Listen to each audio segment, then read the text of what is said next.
the level of production was nowhere near what we need to have a strong currency.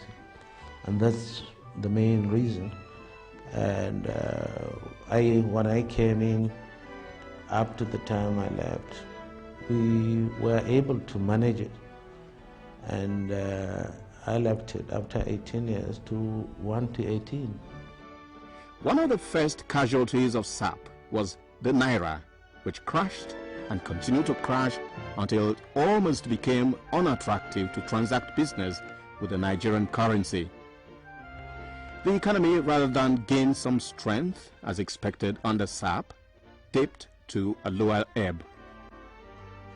What really went wrong in those years of the Structural Adjustment Program implementation? The Guardian editorial records the first draft of history. Quote, "The Structural Adjustment Program was not thoroughly and consistently implemented by the administration. It has been a jerky performance. It was as though the initiators of SAP did not believe in it themselves." End of quote. The Structural Adjustment Program, which economic apologists under IBB said was a necessary dose, became the singular weapon which killed the Nigerian currency. To date, the Naira is still battling to recover fully. Under that same program, General Babangida introduced a belt-tightening policy to revive the economy. While living standards for the vast majority of Nigerians fell below the subsistence level, a privileged few lived in affluence. Corruption index soared, and the Nigerian economy was at its worst ruination. General Babangida delivered an epochal speech at the Nigerian Institute of Policy and Strategic Studies on the direction of his vision, and I quote, "I would like to see us build a society which guarantees the individual freedom of thoughts, speech and action, and protects society and action, and protects society as a whole from the threat to the security of persons, family and prosperity." End of quote. What followed in the 8 years of Babangida administration ran diametrically opposed to his declaration. The 8 years proved to be perhaps the worst catalogue of human rights abuse, muscling of thoughts and opinions, and the worst evidence of family and personal dehumanization and deprivation.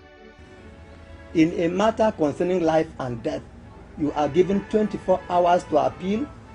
No, I don't think that was fair. And besides, if you go through the sittings, as I did, even the president of the court was telling some of us, the accused, keep down your hand. You are pointing an accusing finger at somebody. Don't you know that if you point one finger at somebody else, the other for pointing at you? He was in fact intimidating many of us.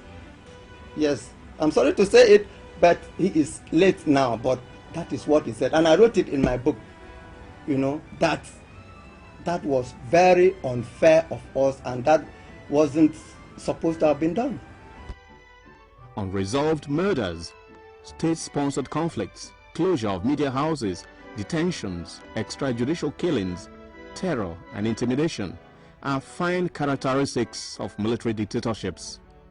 It is a shared malady among all dictators. The nation stood in awe as such reports filtered across the land during the Babangida era. Quote, 19th October 1987, Delegiwa, editor-in-chief of Newswatch, was killed by a letter bomb. That was the first and only time ever in Nigeria's history. Delegiwa's death by a letter bomb in his study is a fact of history. What has remained a mystery are the people behind the act of terror. End of quote. Sectarian conflicts in Katsina, Bauchi, Kano, and Kaduna, year 1991. They wound us, some them cut them half. What are we going to do? And we run for police station, they go police station. We tell them police station, they pass as a key. They come the key police, they keep two police. They among the people we had them. Yeah. Intolerance to public opinion was manifested in the closure of media houses, including The Guardian, Punch, Concord, Sketch, and Ogun Radio.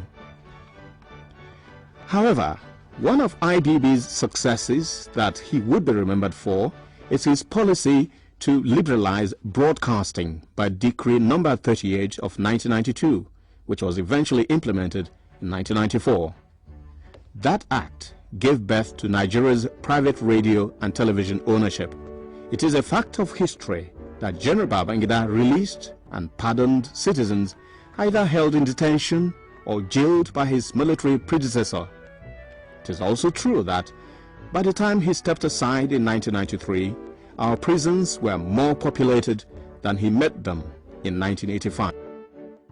For three of us who were jailed, in fact we were convicted, we were sentenced to death, but our death sentences were commuted to life sentences, and later on, after languishing in jail for about 7.5 years, for me, I was released, by the general himself, that's General Babangida, but my other two colleagues still remained for about 3 more years. And we have been writing for our case to be revisited up till today. I still have letters written, one written to Puta panel and about 3 or 4 written to the presidency. And I'm quite sure that our present president will surely look into that matter.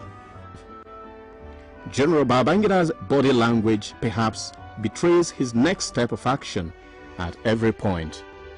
2 coups staged against General Babangida as military president, and the measures effected by him for his own safety and in his own selfish interest portray a character trait that is distinctive and vintage Babangida. 1990, Gideon Oka led an unsuccessful coup to upstage General Babangida. General Babangida responded by speeding up the relocation of the seat of power from Lagos to Abuja. General Babangida relocated to the fortress his government built in Abuja, the new federal capital. The planners of the failed coup had, among other reasons, indicated that they moved against their commander-in-chief to stop his plan to perpetuate himself in office. Less than 2 months after Babangida assumed power, a plan to upstage his government was said to have been uncovered. The plot was said to have been masterminded by Mamman Vatsa. Vatsa was a close friend of General Babangida. They were very, very close from my own knowledge, that closer to a point that I did not know that my husband and Babangida are not from the same parents. Honestly speaking, when I got married, I did not know the difference.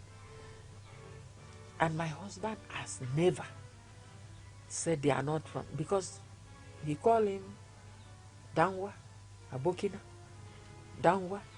If he come, even if Babangida at that point, he used to drink well. If he comes here by 2 o'clock midnight, my husband, and he said he's hungry, my husband will say I should go to kitchen and cook for him.